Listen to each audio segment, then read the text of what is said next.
যতদূর চোখ চায় উজ্জ্বল বেগুনি রঙের সম্ভার। কাশ্মীরের পাম্পোর গোটা বিশ্বে জাফরানের শহর হিসেবে পরিচিত। সেখানে জাফরান ক্রোকাস বা আঁশ প্রায় ৩০,০০০ পরিবারের আয়ের উৎস। বহু প্রজন্ম ধরে সেই ঐতিহ্য চলে আসছে।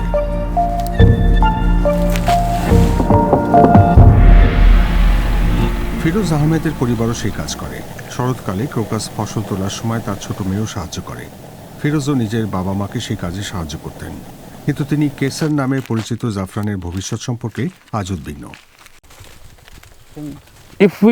2003-2004 সালের হিসাব অনুযায়ী এক কানাল বা 0.12 একর জমি থেকে 1 কিলো কেশর পাওয়া যেত, আর এখন 1 কিলো পেতে 15 কানাল জমি লাগে। ফলে বুঝতে পারছেন বিগত বছরগুলিতে কতটা অবনতি ঘটেছে। একই পরিমাণ জাফরান উৎপাদন করতে আরও বেশি জমির প্রয়োজন পড়ছে। ভারত নিয়ন্ত্রিত কাশ্মীরের রাজধানী শ্রীনগরে ইন্ডিয়ান ইনস্টিটিউট অফ ইন্টিগ্রেটিভ মেডিসিনেও সে বিষয়ে উদ্বেগ বাড়ছে। গবেষক হিসেবে নাসিমা নাসরাফ কাশ্মীরের জাফরানের ভবিষ্যৎ নিশ্চিত করার লক্ষ্যে কাজ করছেন। সেই পাহাড়ি এলাকায় এই মশলা শুধু কোনো সাংস্কৃতিক সম্পদ নয়, মানুষের আয়ের গুরুত্বপূর্ণ উৎসও বটে। গত 13 বছর ধরে আমি স্যাফরন বায়োলজির বিভিন্ন দিক নিয়ে কাজ করছি।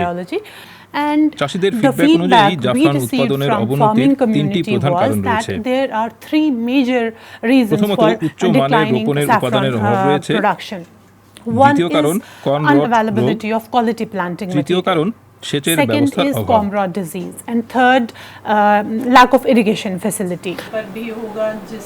10 বছরেরও বেশি সময় আগে তিনি এক বড় জিন তথ্যভাণ্ডার সৃষ্টি করেছিলেন। তাতে 60,000-এরও বেশি জাফরান ক্রোকাসের সিকোয়েন্স জমা রয়েছে।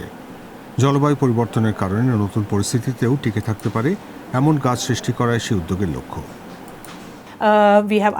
আমরা জিনগুলি শনাক্ত করেছি। এখন আমরা উন্নত স্মার্ট জাফরান সৃষ্টির প্রক্রিয়া চালাচ্ছি। খরা এবং অন্যান্য অ্যাবায়োটিক চাপ সামলাতে এবং কর্ন রট রোগও প্রতিরোধ করতে পারবে সেই জাফরান। ইরানের পর ভারতই বিশ্বের সবচেয়ে বড় জাফরান উৎপাদনকারী দেশ। ফুলের মধ্য থেকে জাফরানের উপকরণ বার করার জন্য অত্যন্ত দক্ষতার প্রয়োজন। 1 কিলো খাঁটি জাফরান পেতে হলে 2 থেকে 3 লাখ ক্রোকাস ফুলের প্রয়োজন হয়।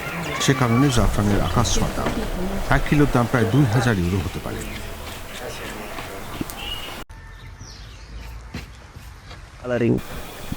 নাসিমা নাসরাফ কাশ্মীরের উত্তরে ইয়ারিখা তাংমাগ অঞ্চল পরিদর্শন করছেন। তার টিম সেখানকার ক্ষেতের জন্য ল্যাবে ক্রোকাস টিউবার চাষ করেছে। সেগুলি জলবায়ু পরিবর্তনের ধাক্কা সামলাতে সক্ষম। এবার দীর্ঘ খরা বা আচমকা প্রবল বৃষ্টিপাত ঘটলেও সেই গাছ টিকে থাকতে পারবে বলে আশা করা হচ্ছে। সেই সঙ্গে এই গাছ কুখ্যাত কর্ন রট প্রতিরোধ করতে পারবে।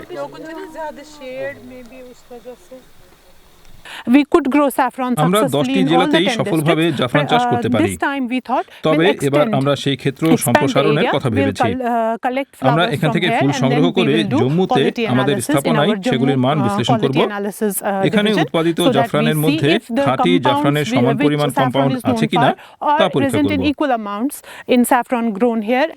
বহুকাল চাষ না হলেও জলবায়ু প্রতিরোধী নতুন ফুলগুলি ভালোভাবেই বেড়ে উঠছে।